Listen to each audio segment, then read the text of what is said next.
ሰላም ናችሁ? እንዴት ናችሁ? በተለያየ ሚዲያ ላይ አንዳንድ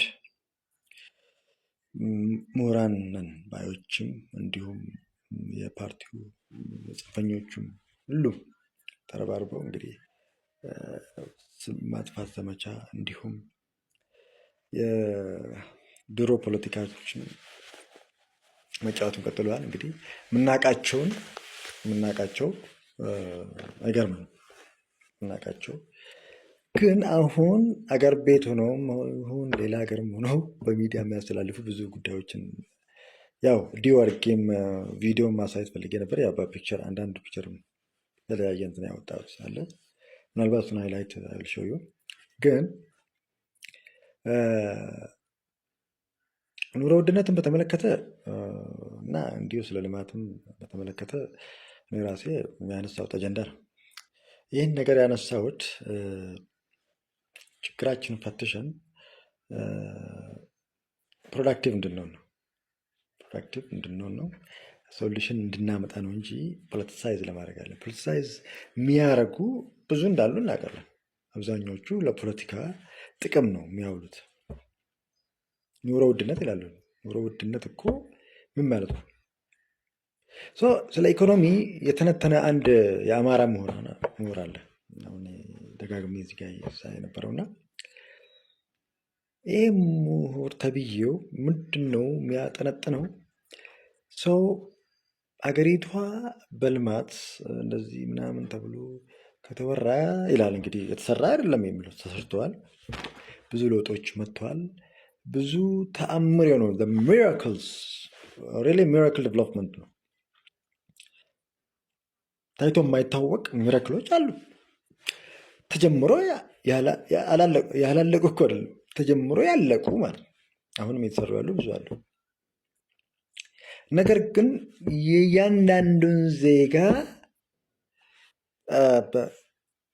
የኑሮ ዳቦ ለእያንዳንዱ ዜጋ በየቤቱ እየሄደ መንግስት ዳቦ ለምን አልሰጠም የሚል ምሁር ነው ያየነው። አሜዚንግ! በጣም እኮ የሚገርመው የየትኛው መንግስት ነው እየዞረ ዳቦ ያበላ የነበረው? በኢትዮጵያ ጥይት ካበላህ እንጂ የት አለ? እንዴት? ምን አይነት አስተንታኝ፣ ምን አይነት ምሁር ነው? ምን አይነት ጭንቅላት ነው ይህንን ነገር በዚህ ጊዜ የሚያስበው? እዛ ደረጃ እኮ አልደረስንም እኮ። እነዛ የሚያበላ መንግስት አለ በዓለም አሰራ ራሱ የኢትዮጵያ ህዝብ ደክሞ ጥሮ ግሮ ነው የሚበላው። የትኛው መንግስት ነው አጉርሶት እንዲበላ የምትፈልጉ? አንተ 130 ሚሊዮን ህዝብ ሀው በጣም የሚያስደንቀኝ ነገር እኮ ነው።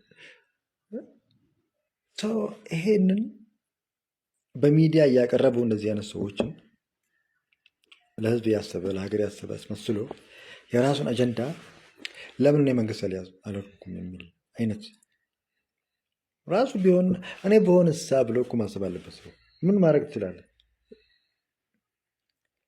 ረሃብ አለ ትላለህ። የለም፣ ረሃብ ውሸት ነው። ኢትዮጵያ ውስጥ ረሃብ የሚባል ነገር የለም። ራሱን ካላስራኩ ደግሞ በቀን 3 ሰዓት 4 ሰዓት እየሰሩ ብትራብ ይገርማል እንዴ? ደግሞ እኮ አያስገርምም። ኮምፔር ማድረግ አለባቸው ራሳቸው ከሌላው ዓለም። ሰው 14 ሰዓት 16 ሰዓት ያለ ምንም ውሸት ይሰራል። 12 ሰዓት ይሰራል። በእኛ ሀገር ግን 8 ሰዓት ተባለው ራሱ አይሰራም እኮ ትክክል የለም ማሻ ዶንት ቢ ኮንፊውዝድ ዊዝ ዚስ ካይንድ።